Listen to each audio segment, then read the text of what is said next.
In 2017, Kosuke Nozaki, a 77-year-old Japanese billionaire, met Saki Sudo, a 21-year-old young model. Despite the 55-year age gap between them, the two began a relationship and eventually got married. 3 months later, Kosuke died under suspicious circumstances, and an investigation was opened against the young widow.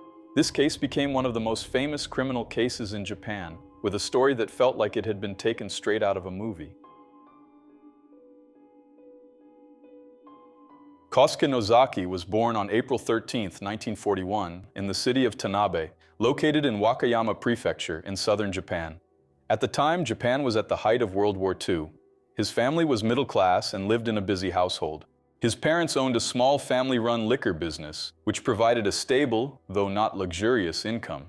Both his father and mother managed the business together, and the family depended on it for their livelihood. Kosuke was the third child among 7 siblings in total, 4 boys and 3 girls. They began helping at the family shop from a very young age. With 9 people living under the same roof, the family home was described as crowded and lively, but not in a negative way. It is said that Kosuke's parents worked extremely hard, dedicating themselves full-time to their small business. Because of this, the children had little direct parental supervision, which was often handled by the older siblings when they were not helping at the shop. His parents loved their children, but they prioritized work in order to support their large family. From a very young age, Kosuke was known for being a troublemaker. He fought with his siblings at home, got into trouble on the streets, and displayed rebellious behavior that contrasted sharply with the discipline expected in traditional Japanese families. Because the family lived in a rural coastal area, Kosuke grew up close to the sea and the mountains, environments he enjoyed greatly. At school, Kosuke was described as a rebellious student who liked to act as the class bully. He often intimidated classmates, and his parents were frequently called to the school. The truth was that Kosuke disliked school and saw it as a complete waste of time. With that mindset, at just 16 years old, he decided to drop out of school to dedicate himself full-time to the family business. This decision marked the official end of his childhood and the beginning of his professional life. His parents appreciated the help, since the family was not wealthy and needed every available pair of hands. It was here that Kosuke discovered his talent for business. He was good at selling alcohol, increasing the shop's sales and receiving extra allowance on top of the wage his parents paid him, essentially a commission. This decision deepened his obsession with money, as profit became his main goal in life. Later on, Kosuke's father passed away, and sometime after that, his mother also died. As a result, he ended up inheriting all of the family's assets. Some sources mention that this caused a certain amount of friction between him and his siblings, and apparently his parents chose to leave everything to him because he was exceptionally good at business. Not long after, Kosuke began working as a door-to-door condom salesman, going from house to house offering his product. He also collected scrap metal to resell. These were his first independent ventures, and he achieved moderate success by using the sales skills he had developed in the family shop. However, these businesses were not highly profitable at first, and mainly served as a foundation for him to accumulate capital. During this period, he was already showing signs of his playboy lifestyle, hitting on women who were alone during his sales rounds and beginning to spend large amounts of money on intimate encounters, something that would later turn into an obsession. Kosuke loved money, and he was always thinking of ways to make a lot of profit in a short amount of time. That was when he decided to become a loan shark, first lending money to acquaintances and later to people outside his social circle. Because Kosuke had managed his family's business for many years, he knew a large number of people who eventually became his loan sharking clients. At that time, in the mid-1960s, Kosuke was around 25 years old, and Japan was going through its famous economic miracle, which lasted from the 1950s until the early 1970s. This period of prosperity allowed many Japanese people to improve their living standards, with more money in circulation and rising household incomes. Even so, it was still very difficult for ordinary people to obtain loans from banks.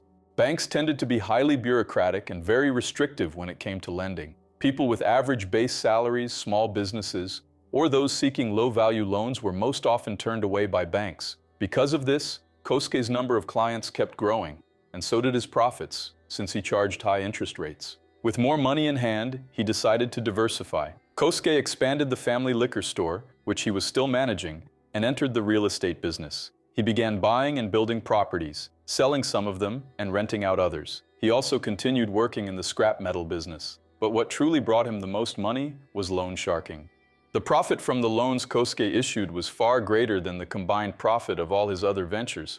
By this point, Kosuke was already seen as a wealthy and highly successful man. However, the troublemaking personality he had carried since childhood followed him into adulthood, and he often found himself involved in various controversies, something that will be addressed later. As you may have already noticed, Kosuke was determined to expand his businesses and was always on the lookout for new opportunities, with the goal of making more and more profit. For him, money was where people were. He therefore decided to move to Tokyo, which at the time had an estimated population of over 10 million people. Today, Tokyo has a population of more than 37 million and is considered one of the most populous metropolitan areas in the world. Kosuke saw these numbers as extremely positive, because each of those 10 million people represented a potential customer. And he was right, as within just a few years of living in Tokyo, his fortune grew exponentially. According to sources, Kosuke had already been to Tokyo before, back when he was still poor and selling products door to door. At that earlier time, he realized that staying in Tokyo was not worth it, since the cost of living was high and his profits were low. But now, with his accumulated wealth and his new business model, Tokyo had become a very viable place for him. Even while living in Tokyo, Kosuke maintained his businesses in Wakayama Prefecture, which, in his absence, were managed by people he trusted. In the large metropolis, Kosuke devoted himself intensely to both his businesses and his pleasures. According to sources, he spent large sums of money on intimate encounters with multiple women. Some sources claim that he would go out with more than one woman per day, which by the end of his life would total around 4,000 women he was intimately involved with. He even boasted about having been involved with more than 4,000 women throughout his life, as he himself wrote in his best-selling autobiography, Don Juan of Kishu, the man who gave 30 billion yen to 4,000 beautiful women. Today, in Japan, Kosuke Nozaki is known as the Don Juan of Kishu, a name he gave himself, which later became widely used after he rose to fame. Kosuke was involved in several controversies throughout his life. He was seen by some as a man without scruples, who prioritized profit over ethics. In his autobiography, he openly admitted that he made his fortune by taking advantage of other people's desperation, manipulating those who were trapped in debt. Some of Kosuke's former business partners later accused him of having betrayed them. According to sources, Kosuke was sued and convicted for tax evasion and was forced to pay a fine. Because of his behavior, Kosuke made many enemies over the years, and one of them even attempted to take his life in an attack. In the end, Kosuke survived, suffering only minor injuries. Even after this attack, he did not change and continued living a life of excess, indulging in luxury and spending large amounts of money on women. At the end of 2016, Kosuke published his autobiography titled Don Juan of Kishu, the man who gave 30 billion yen to 4,000 beautiful women. He stated that the inspiration to write the book came after he was robbed of approximately 60 million yen by a woman he was involved with, who was 50 years younger than him. At first, his autobiography did not perform well, but the following year, in 2017, it began to achieve strong sales. Kosuke even appeared on television programs during that period, talking about what he had written. He gave interviews promoting the book, sharing stories of seduction and lavish living. This exposure brought him a certain level of fame and boosted the book's sales even further. According to sources, Kosuke was married 3 times.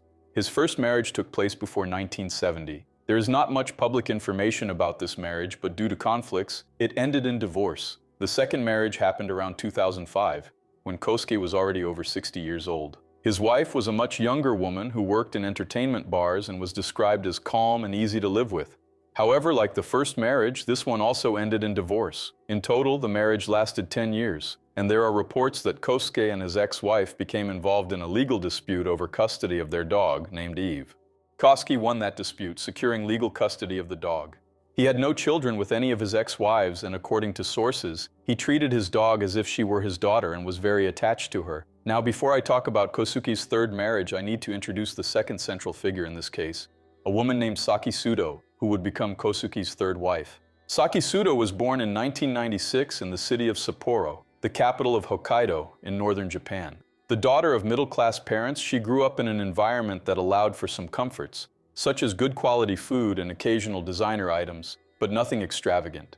Her early childhood was marked by social challenges. Saki was a shy girl who rarely spoke up in class and suffered bullying in elementary school. These episodes of isolation shaped her early years, making her reserved and giving her difficulty adapting to Japan's competitive school environment. As she entered adolescence around the age of 14, Saki underwent a significant transformation. With financial support from her parents, She began investing in her appearance and social status, buying expensive handbags, designer coats, and branded clothing.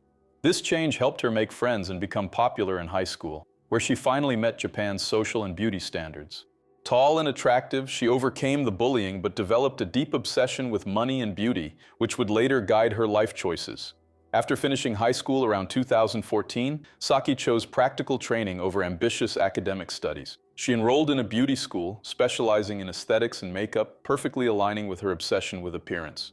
To supplement her early income as an esthetician in Sapporo between 2015 and 2017, there are reports that she appeared in multiple adult films, an industry commonly entered by young people seeking fast money. This phase reflects her determination to accumulate wealth even through controversial paths. In mid-2016 or early 2017, Saki experienced a period of romantic and financial obsession. She fell in love with a host, a man who entertains women in specialized bars in Sapporo. She reportedly spent around 150,000 yen, roughly $1,000 per date with him. She prioritized a connection based on money rather than genuine affection. When the man told her he was moving to Tokyo, Saki followed him and relocated to the Japanese capital. In Tokyo, Saki found work as an esthetician and continued seeing the man. Their relationship did not last long and ended quickly, but Tokyo opened new doors for her. In December 2017, the paths of Kosuke Nozaki and Saki Sudo finally crossed. At the time, both were at Haneda Airport in Tokyo when Kosuke spotted a young woman who immediately caught his attention. It was Saki Sudo.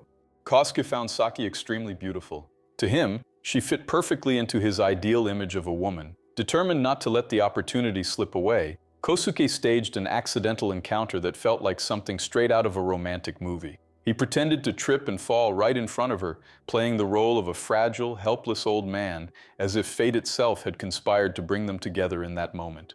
Saki, moving through the crowd, saw the elderly man lying on the ground and without hesitation approached to help him. She gently helped him up, asking if he was okay and whether he needed medical assistance. Kosuke, feigning gratitude and weakness, seized the moment to strike up a conversation. He thanked her by praising her kindness and beauty, and still at the airport, invited her to have a drink at the terminal lounge. Surprisingly, Saki accepted, and the two sat down to talk. While having drinks at the lounge, Kosuke used all of his Don Juan charm to captivate her. He told stories about his adventurous life, hinted at his wealth, and expressed immediate admiration for her.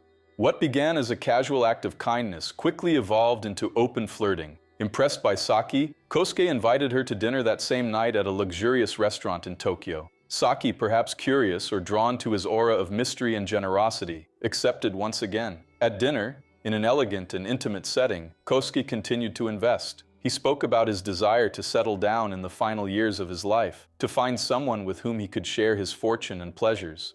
The conversation flowed, and although Kosuke framed it as love at first sight, he had already decided that Saki would be his. The night ended with promises of future meetings, and in his own narrative, Kosuke described that moment as the beginning of a predestined romance. At the time, Kosuke was 77 years old and Saki was 21, a 55-year age gap. In the days that followed, the relationship moved forward at a rapid pace. Kosuke kept extending invitations, offering gifts and attention, and soon proposed marriage. In February 2018, just 2 months after that supposed chance encounter at the airport, they got married in a grand ceremony.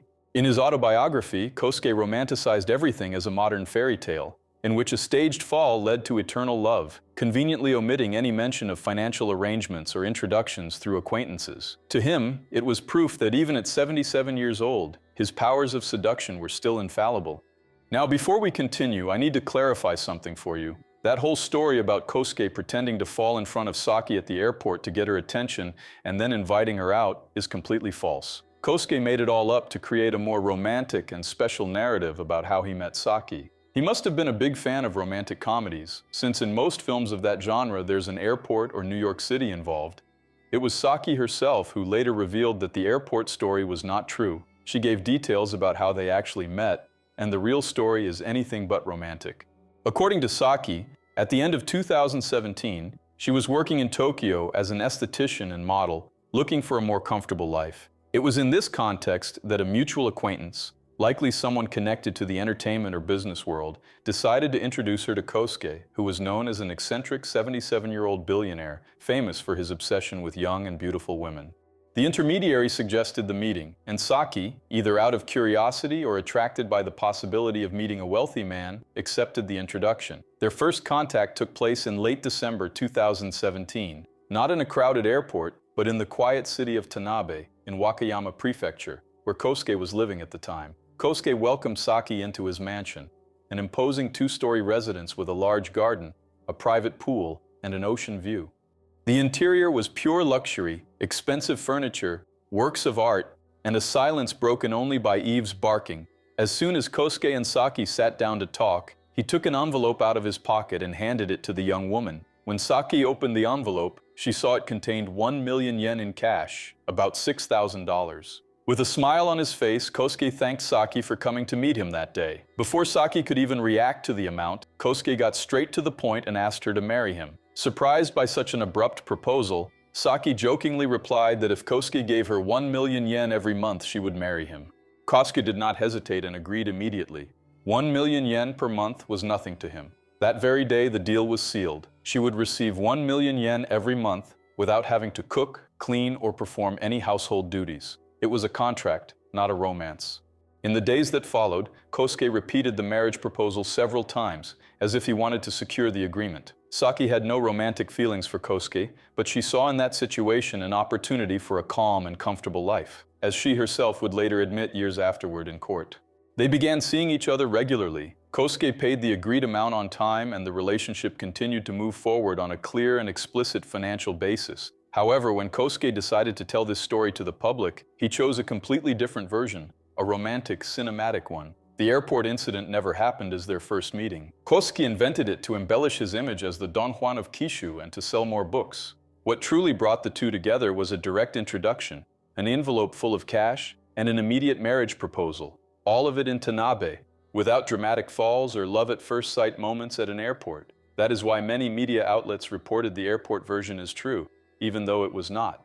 After that initial agreement, the relationship moved forward quickly. They met several more times throughout January 2018, solidifying the pact. And on February 8th, just about 2 months after their first meeting, Kosuke and Saki were married in a luxurious ceremony. The event was grand, with selected guests, sophisticated decor, and photos that circulated in the local media, showing the smiling couple despite the 55-year age difference. The prenuptial agreement, which had been in place since their very first meeting, was formally finalized on that day. Saki would receive 1 million yen per month, equivalent to around $6,600 at the time, and would be completely exempt from any domestic obligations, such as cooking, cleaning, doing laundry, or taking care of the house. What began with an envelope of cash in Tanabe ended at an altar, but never truly as a fairy tale.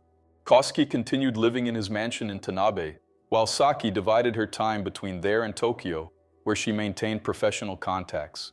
To outsiders, the couple appeared happy. They were seen together walking Eve, dining at expensive restaurants, and enjoying short trips. In the following months, March and April of 2018, married life began to reveal problems. Kosuke expressed dissatisfaction to those close to him regarding Saki's behavior, feeling that she showed little interest in caring for him as a husband. For example, when they went out to eat, she often entered the restaurant without helping him out of the car. Additionally, when buying high-quality cakes and steaks at the supermarket, she kept everything for herself, without sharing with him. Kosuke began considering divorce, but he never had the chance to formalize it. Meanwhile, in April 2018, he released the continuation of his autobiography, titled Don Juan of Kishu, Volume of Ambition, The Reason I Can Stay Active for Life. In the book, Kosuke mentioned his marriage to Saki as proof that even at 77 years old, he was still active in bed and romantic. He tried to romanticize the relationship as much as possible to reinforce his public image as a legendary playboy. The tragedy began on May 6, 2018, just 3 months after the wedding. Kosuke woke early to the desperate barking of Eve, his beloved dog and faithful companion for over a decade. The dog, despite being elderly, had been in excellent health with no known illnesses or signs of problems. Suddenly, she began having violent, uncontrollable seizures and tragically died in Kosuke's arms just minutes later, despite his attempts to take her to the veterinarian. Devastated, Kosuke hired a monk to perform a Buddhist ceremony in her honor and buried Eve in the well-kept garden of the mansion. Saki was present in the house during the incident, but there are no detailed reports of a strong emotional reaction from her. 18 days later, on May 24, 2018, the Tanabe mansion became the scene of a second death. That afternoon, only Kosuke, Saki, and the housekeeper, who had worked for him for over 30 years, were in the residence. Security cameras confirmed that no one else entered or left the house that day. Kosuke spent most of the time arranging Eve's final funeral and went upstairs to his room around 6 p.m. to make phone calls, leaving Saki downstairs. Shortly after, the housekeeper returned from a quick shopping trip. At 6:30 p.m., while Saki and the housekeeper were watching TV on the lower floor, they heard a loud noise from above, as if something had fallen. The housekeeper suggested checking if Kosuke was okay, but Saki was indifferent and said, "Leave it, he's probably just upset." Hours passed, and Kosuke never came downstairs to join them. By 10 p.m., worried about the complete silence, the housekeeper convinced Saki to go upstairs. They found him motionless on the sofa in the bedroom, nearly naked, in an awkward position. His body tilted to one side, one leg hanging off, as if he had struggled with something before collapsing. There was no breathing or movement, only an absolute silence filling the room. Kosuke was no longer alive. The housekeeper panicked immediately and started shouting Kosuke's name repeatedly. She rushed to his body, confirmed there was no pulse or breathing, and began performing CPR, pressing his chest with force in frantic rhythm. It was an instinctive, basic, emotionally charged reaction. She continued the resuscitation efforts, calling his name non-stop until the paramedics arrived. Saki, on the other hand, stayed more distant. As soon as she saw the scene, she grabbed her own smartphone and dialed 119, the Japanese emergency number, at exactly 10:36 p.m. The call was recorded and would later be played during her trial. Her voice was calm, almost factual, without any obvious tremor or panic as she told the dispatcher, "He's not breathing, and he's sitting on the couch." She reported the situation accurately, giving Kosuke's location and condition, but there is no record that she attempted any immediate aid, no chest compressions, mouth-to-mouth resuscitation, or even touching his body. While the housekeeper struggled to revive him, Saki stayed on the phone, coordinating the arrival of help. The paramedics arrived quickly, as is standard in Japan. They examined Kosuke on site and confirmed his death. There was nothing more to be done. The police were called immediately, and the scene was secured as suspicious. Security cameras in the mansion had already recorded that no one else entered or left that day. Only Saki, the housekeeper, and Kosuke himself were present. This made the situation even more delicate. The sudden death of a 77-year-old man with no serious recent medical history in a locked house with only 2 other people present. Saki remained in the residence during the initial police procedures, answering basic questions. There are no reports of crying, fainting, hugs, or any intense emotional reaction from her at the scene, a detail that later fueled suspicion in the media and during the investigation. The housekeeper, in contrast, was visibly shaken according to later testimony. Tears, trembling, and deep anguish at seeing the man she had worked for decades lying lifeless. The autopsy would later reveal the cause of death: a dangerously high, lethal dose of stimulants ingested orally, far above what was needed to kill a man. There were no signs of injection or inhalation devices, and hair tests confirmed he was not a long-term user. Kosuke had suffered 2 ischemic strokes in the past, making him extremely careful about his health. And in his autobiography, he claimed to hate smoking, drugs, and stimulants. The death was classified as acute stimulant poisoning, immediately raising suspicions of homicide, especially given the proximity to Eve's death. Kosuke's funeral took place shortly afterward, and Saki's behavior became a national point of controversy. She was seen smiling, glued to her smartphone, chatting casually with the housekeeper, and even playing on her phone during the wake, as if she were indifferent to the mourning. The media swarmed her with questions about whether she was after his fortune, particularly amid rumors of an imminent divorce. Saki grew irritated with the accusations, claiming she had the right to half of the inheritance, but Kosuke's family vehemently contested this. 2 months after his death, in July 2018, Saki held a shareholders meeting for Kosuke's company, whose assets, including real estate and a liquor store, were worth nearly 5 billion yen, and attended it alone. At that meeting, she appointed herself president, setting an annual salary of $1.5 million and a personal bonus of $400,000. This move intensified suspicions that she was after Kosuke's empire and might have had a direct connection to his death. The police launched a formal investigation into the suspicious death, even exhuming Eve's body to test for stimulants. But the results were inconclusive due to decomposition. Soil analysis from the garden and tests on empty beer bottles in the house also found no traces of drugs. From 2018 to 2020, the investigation cooled due to lack of concrete evidence, and the case began to fade from public attention. Saki continued living off the monthly money and inherited assets under constant suspicion, but without any immediate formal charges. Kosuke Nozaki's will stated that a large portion of his fortune should be donated to the city of Tanabe. He had no direct heirs. He had no children. This decision prompted his family to file a lawsuit in 2020 to contest the will. They were already in conflict with Saki and now fought in court to have this portion of the will overturned. For context, this legal battle over part of Kosuke's fortune being donated to the city of Tanabe continues to this day. In April 2021, after nearly 3 years of an investigation that had temporarily cooled due to lack of concrete evidence, the Japanese police decided to take action. Saki Sudo, then 25 years old, had been under suspicion since Kosuke Nozaki's death in 2018, but investigators had finally gathered enough evidence for an arrest. They knew she was planning to move abroad, possibly to Dubai, which could complicate or even prevent the case from proceeding. Time was running out, and the police were discreetly monitoring her movements. On April 20th, 2021, around noon, Saki was arrested at an apartment in the Shinagawa district of Tokyo, where she was staying temporarily. The arrest was made without resistance, and she was detained on suspicion of murdering Kosuke, violating the stimulant control law, and additional fraud charges, including defrauding elderly individuals in Sapporo of 60 million yen, about $400,000 at the time. The police discovered that years before meeting Kosuke, Saki had carried out financial scams targeting elderly people she met in an adult entertainment bar. The operation that led to Saki's arrest was conducted by the Wakayama police, with local support in Tokyo, and relied on accumulated evidence. Her iPhone data did not match her alibi, showing movement on the stairs between 4 p.m. and 6 p.m. on the day of Kosuke's death. Additionally, her phone's search history showed queries about the perfect crime, elderly deaths, and stimulant suppliers. These searches were made weeks before the death of the dog, Eve. The police found traces of narcotics in the vacuum cleaner and on the kitchen floor of the mansion, suggesting an attempt to clean up.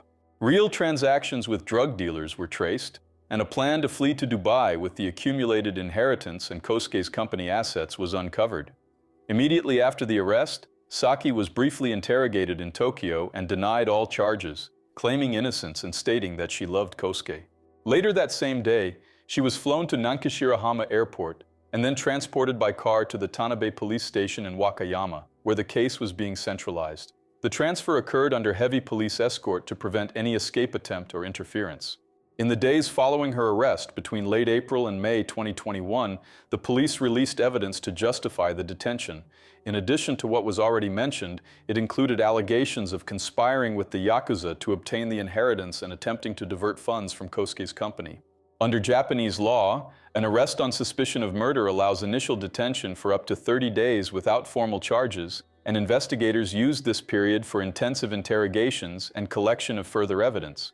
Saki was held at the Marunouchi Detention Center in Wakayama with restricted visits and limited outside contact. In May 2021, as the initial detention period expired, the police formally filed charges against Saki, extending her custody. The prosecution argued that she had tested the lethality of the stimulant on the dog, Eve, before administering it to Kosuke, motivated by the inheritance and fear of divorce. According to prosecutors, there was evidence that Kosuke already had a new partner in mind, which Saki saw as a threat. Saki continued to deny everything, insisting that the marriage was genuine and that Kosuke could have ingested the substance accidentally. From 2021 to 2024, Saki remained in pretrial detention at the Marunouchi Detention Center, facing interrogations and preparations for her trial. During this period, she was formally charged with murder and violation of the stimulant control law, with the prosecution seeking a life sentence. Additional evidence emerged, including contacts with drug dealers and internet searches about elderly deaths. Saki maintained her innocence, and her defense argued that the evidence was circumstantial and that she acted responsibly by calling emergency services on the night of Kosuke's death. The main trial took place at the Wakayama District Court. On December 12, 2024, Saki was acquitted due to a lack of conclusive evidence. Judge Keiko Fukushima acknowledged suspicious elements, such as the searches, drug traces, and contacts with dealers, but concluded that there was no proof of homicidal intent or forced administration, considering accidental ingestion by Kosuke plausible. The prosecution immediately appealed the acquittal to the Osaka High Court. The appeal hearing took place in December 2025, with revised arguments regarding digital and circumstantial evidence. The final verdict is scheduled for March 23, 2026. Meanwhile, Saki served a separate sentence of 3 years and 6 months for fraud involving another elderly victim. Her current whereabouts, as of January 2026, remain uncertain. Speculation suggests she may be on parole or in custody for another case, but she continues to deny any involvement in the murder. Kosuke's inheritance remains frozen, with disputes between his family, the city of Tanabe, and potential claims from Saki, depending on the outcome of the appeal. The case caused a major stir in Japan, and many still believe Saki is guilty of the deaths of Eve and Kosuke. But what about you? What do you think really happened? Share your thoughts in the comments, and if you made it this far, comment down below. I stayed until the end, Julio. I always read all the comments. Thanks for watching, and I'll see you in the next video.